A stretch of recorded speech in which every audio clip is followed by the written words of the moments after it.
ஆண்டவருடைய சிந்தை அன்பினால நிரப்பப்பட்ட சிந்தையா இருக்கிறது. இப்போ நம்முடைய சிந்தை எப்படிப்பட்டதா இருக்கிறது என்று பார்க்கணும்.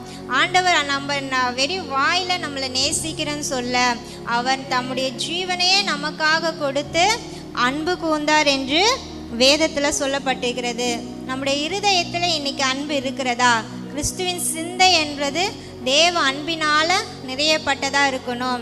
நம்ம வேற எதையோ கசப்பு வெறுப்புகளை சிந்தையில் சிந்தித்து கொண்டு இருக்கிறோம். ஆனால் நம்ம ஆணுடைய பிள்ளையா இருக்கிறோம். நம்ம எப்படி இருக்கணும்னு வேதம் சொல்லுகிறோன்னா, அன்பின் சிந்தையா இருக்கணும். யார் மேலேயோ கோபமோ கசப்போ வெறுப்பு இருக்கக்கூடாது. அந்த மாதிரி கசப்பு வெறுப்பு இருந்தாலே நம்முடைய ஜெபத்திற்கு பதில் வராது என்று வேதத்தில் சொல்லு. ஏன்னா ஒருத்தர்கிட்ட நீங்கள் ஜோம் பண்ண போனாலும் அவங்களோட ஒப்புரவாகி சமாதானமாயிட்டு போய் ஜோம் பண்ணுங்க, அப்போ தான் அந்த ஜெபம் கேட்கப்படும் என்று வேதத்தில் பார்க்குறோம். அப்போ நம்முடைய மற்றவங்களை குறித்து கசப்பு வெறுப்பு எதுவுமே நம்முடைய சிந்தையில் இருக்கக்கூடாது.